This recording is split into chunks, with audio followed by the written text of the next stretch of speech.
thing with me is that I wanted to do a little of everything. I wanted to be a ninja. My dad told me find a four-year school and become a ninja. Obviously didn't find a four-year school, so that didn't work out.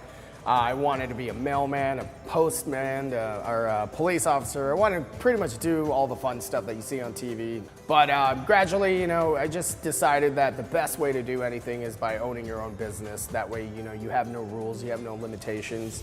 I've had several corporate jobs working in finance, working in insurance and financial services. But ultimately, hotels is our background, hospitality is our background.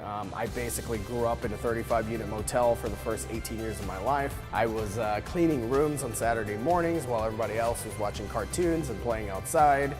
Did a lot of accounting at a very young age, so the value that my parents taught me growing up really helped me develop the eye for details. So with a restaurant, you especially have to have attention to detail, because if you don't have the right onion for a taco, then that can change the entire flavor profile of the taco. Just kind of growing up, I always liked to try cooking new things. I was never good at it in the beginning. It was always either too spicy or too salty, but gradually, as you kind of teach yourself and try different things, work with different type of people that have that experience, and along with Chef Greg, his flavor profiling is always on point. So him and I are going to create a ton of different specials. We already have the same vision as how we're going to expand Burnt Kitchen, how we're going to make it grow, and then we have other ideas of working with some molecular gastronomy, creating the lab at Burnt Kitchen where we're going to use science-based cooking. We're going to work on some catering deals where our assistant manager Stephanie, she has a ton of catering experience. So the vision is to keep growing, but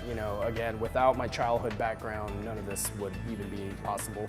My brother and I, we're polar opposites. He is more introvert, I'm more extrovert.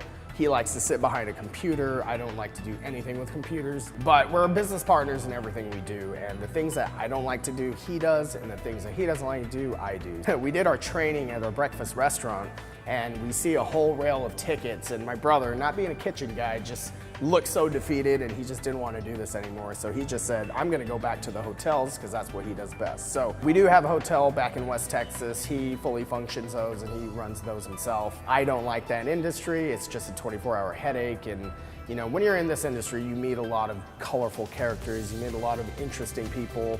You have a lot of fun with what you do. And because I don't have any limits on what I can create in the kitchen or what the chefs can create in the kitchen, it's just more of a better understanding of bringing people together and serving them kind of what they want. So this restaurant, we basically want to make whatever our guests want. So anything that they recommend or anything that they tell us to, then we definitely take that hard and consider putting different things on the menu.